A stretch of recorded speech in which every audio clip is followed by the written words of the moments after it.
the First World War. It starts with literally horses and carriages and ends with tanks. So it's the moment where modern war, you could argue, begins. From the very beginning, I felt this movie should be told in real time. Every step of the journey, breathing every breath with these men felt integral. And there is no better way to telling the story than with one continuous shot. 3, 2, 1, go, go!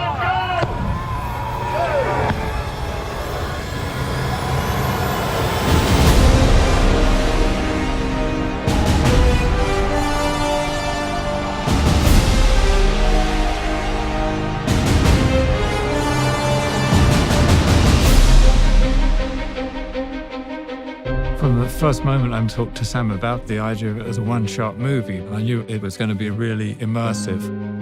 It's meant to make you feel that you are in the trenches with these characters. The film in itself is a slice of time.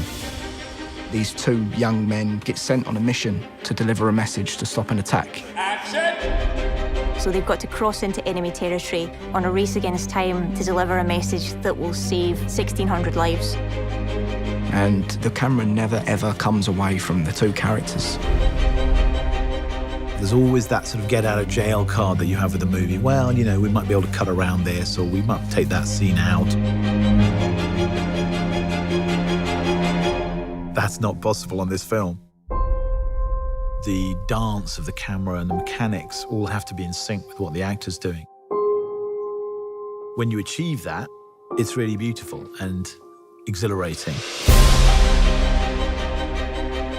Sometimes you have a camera being carried by an operator, hooked onto a wire, and the wire carries it across more land, and it's unhooked again. That operator runs with it, then steps onto a small Jeep, which carries him another 400 yards, and he steps off it again and goes round a corner. Let's go back to one. This film does not take place in a series of interiors. This is endless exteriors. No location ever repeats, so you're constantly moving through landscapes. Being such an exterior movie, we're very dependent on the light and the weather.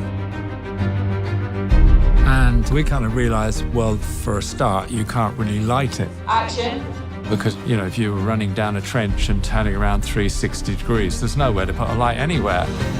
And because we were shooting in story order, we have to shoot in cloud to get the continuity from scene to scene.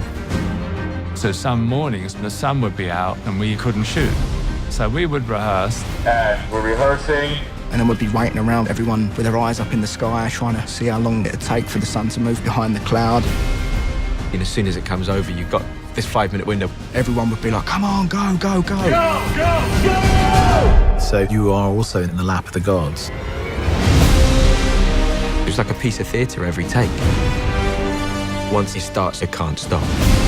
If something goes wrong, you just have to keep going. Until you actually see it on a screen, you don't really realize how immersive it is and how that technique kind of draws you into it. For me, engagement is very important. And that is behind the way in which we've decided to shoot this film. I wanted people to understand how difficult it was for these men. And the nature of that is behind everything.